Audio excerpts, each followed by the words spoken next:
So there was a decision to dump all these chemicals into a trench on fire in order to create what they hoped would be a smaller blast in the area. But that's the center of this controversy. So people who live in this area say that they're getting sick, that their animals are also sick. Some of them have died. Ohio Republican Senator J.D. Vance visited this area today, the town today, where he saw and smelled the situation for himself. People say that the air is clean. I would like to believe that that's true. I also have been here for all of 3 hours, and it doesn't smell great to me. I can't imagine being a member of this community, seeing dead fish, dead worms, dead crawdads in the community that you live in, where your children play in that creek. I took a stick and I stuck it in the bed of the creek and pulled it along, and chemical bubbled out of the ground. This is the creek that he's talking about. The EPA administrator also visited East Palestine today and met with a woman who begged for help from President Biden. Watch. Well, the president called the governor directly and said whatever federal resources the governor needs, if he asks. Little J&P say he had it. And okay. And he's not talked to us. He talked to the relevant. Well, and I talked to the governor last night, and I think he's talked to the White House just this morning. Okay. And so we're working hand in hand, trying to be sure that this information gets down to Conduit. President Biden, how his thing is bigger than what people are understanding.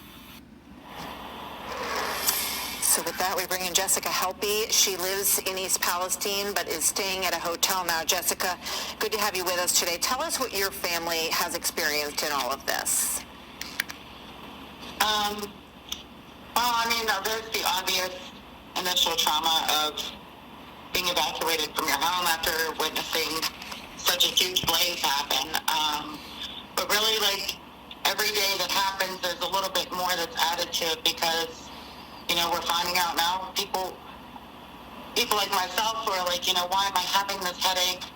Why do I feel so lightheaded that I need to sit down when I'm showering because I don't want to pass out after being in town for 2 hours? It's not okay for people to be here right now. I know that an evacuation order has been lifted, but the air quality is not okay. There are a lot of people that are emotionally tied to their home and their town, so they're trying to stick it out. But we're not getting the resources we need to really make this tragedy corrected the safest way. The way this is being handled right now, in my opinion, has been unethical. It's immoral. The fact that we are still being told by the EPA that contaminants continue to be released into the air, water, and soil per their document it really makes you scared when you have children to bring home to this town and you're being told it's safe, but you can smell the chemicals as soon as you get here. You have 2 teenage boys. How are they doing, and where are you living right now, and how long can you stay in the situation that you're in? I'm fortunate to have raised 2 strong, resilient boys in a town of strong, resilient people.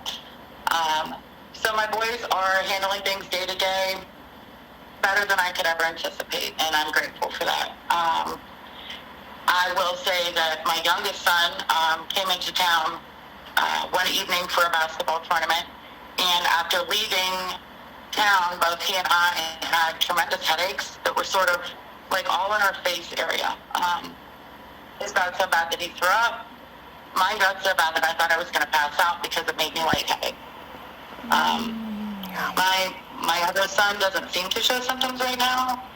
It's strange because there are people that say, I haven't smelled it. There's, a reporter that's saying, I haven't smelled it since I got here. And I'm like, how do you deny that? Over 100 people on a social media thread are saying, I have a rash, a visible rash. I have a rash on my arms now. I'm having the headaches and dizziness. It's all common. Everybody is having the same symptoms, yet we're being told it's safe, and it's not fair that our best interest is not at heart after everything we've been through from this. It almost seems like the highest interest is getting the railroad back moving again. Jessica, we just keep covering this story. We hope that we can keep bringing attention to it and that you all get what you need.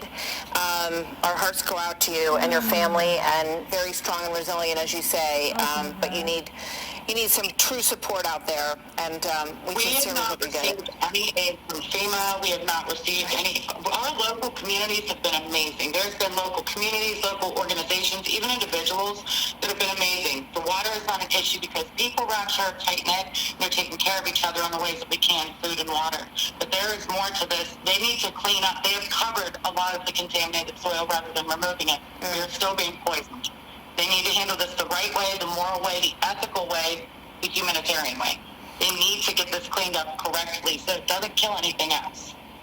Jessica, thank you very much. We hope that your voice is heard loud and wide and that you get the results you're looking for. Jessica Helpy, thank you very much. Thank you. Hi, I'm Brian Kilmeade. I want you to do me a favor. I want you to click to subscribe to the Fox News YouTube page. This is the only way that I know for sure that you're not going to miss any great commentary, any great news bites, any great interviews coming your way on Fox. You can get it all here on YouTube. So subscribe right now.